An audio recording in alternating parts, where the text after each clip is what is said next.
మరి ఏదో తప్పుడు కేసు పెట్టి లోపల తేయాల్సింది కదా, ఎందుకు అంత తెచ్చినావు? మా ఊర్లో తప్పుడుకి ఇప్పుడు కేసులు ఏమి ఉండదన్న. కాలు చేతులు ఎర్రగొట్టుడు, సంపుడు, బొందబెట్టుడు, మా కాడ గియే కేసులు. మరి అవి ఏం చేయలేగాను? అన్న నిన్ను కూడా ఇట్లనే అన్నారు కదన్నా, కేసు పెడితే తప్పు చేసినావు మంగపత్ అని. అవునులే. కాదన్న, తప్పు చేయలే నువ్వు. ఆ బాడుకొనా కొడుకులకు కరెక్ట్ చేసినావు నువ్వు. నేను మా ఊర్లో పద్ధతి ప్రకారం చేసిన. ఒక వర్గానికి నువ్వు ఇన్స్పిరేషన్ అన్న. నా ఫ్యాన్స్ ఉన్నారంటావు? నాకా అన్న? నాకు చాలామంది అన్న. నేను నీకు పెద్ద ఫ్యాన్ అన్న.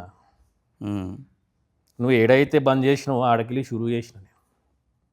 నువ్వు ఒకసారి మా ఊరికి వస్తే తెలుస్తుంది కదన్న, గవర్నమెంట్ జాబ్ లేకుంటే ఇట్లా చూస్తారని. కానీ పోరగాడు మంచి బాగున్నాడు కదా. ఏం చేసుకుంటామన్నా బాగుంటే? ఇంట్లో అద్దం లెక్క పెట్టుకోవాలి. కూడెవడు పెడతాడు, బట్టెవడు పెడతాడు, తిండెవడు పెడతాడు, సంపాదన ఎవడు చేస్తాడు.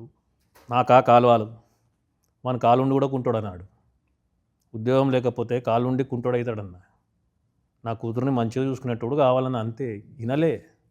మరి నువ్వే చెప్తున్నావు మంచిగా చూసుకునేవాడు కావాలన్నావు. అవునన్నా. మళ్ళీ ఉద్యోగం కావాలంటున్నావు. ఉద్యోగం ఉన్నోడు మంచిగా చూసుకోకపోతే ఏం చేస్తావు? నేను చూసుకుంటున్నానన్న పెళ్ళంని అట్లనే. ఉద్యోగం ఉంటే పైసలు ఉంటాయి, పైసలు ఉంటాయి. నీ వయసు అయిపోయినాక ఏం చేస్తావు? అందుకే వయసు ఉన్నప్పుడే ఏమైనా సరి చేద్దామని చెప్పి. నీ వయసు అయిపోయినాక ఏం చేస్తావు? ఒకవేళ నీ బిడ్డను బాగా చూసుకోకపోతే ఏం చేస్తామని? నిన్ను చూసేవాడు ఉండదు కదా. మరి అదే ఊళ్ళో కూడా అయితే వాడు మంచిగా చూసుకుంటాడేమో కదా నిన్ను.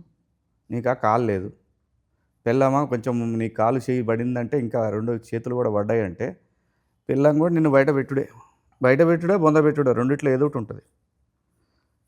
నేను నా గురించి అంత ఆలోచించాలి అన్న. నేను నా కూతురు మీద ప్రేమ, నా బిడ్డ అంటే నాకు ఇష్టం. చిన్నప్పుడు దానికి చీమ కుడితే ఈ కుంటికాలతో పోయి చీమను చంపినా అన్న. నేను గుడ్డలు కొనిచ్చిన, మంచి తిండి పెట్టిన. నా బట్టలు చూడండి ఎట్టుంది. దానికి ఎట్లా కొనిచ్చిన నా బట్టలు? పట్టు చీర.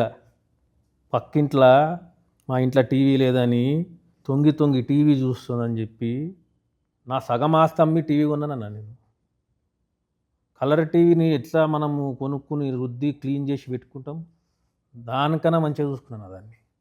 దాని అమ్మకు కూడా ఏమీ లే అన్న. నేను ఎప్పుడు నా జిందగీలో ఒకటే కోరిక ఉండే, నా బిడ్డ ఏడున్నా కూడా సుఖంగా ఉండాలి, నవ్వుతూ ఉండాలి. ఏం చేయలే అన్న దానికి.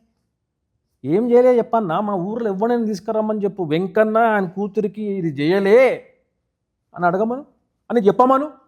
నన్ను నేనే పొంద పెట్టుకుంటా. అంత ప్రేమించినా దాన్ని నేను.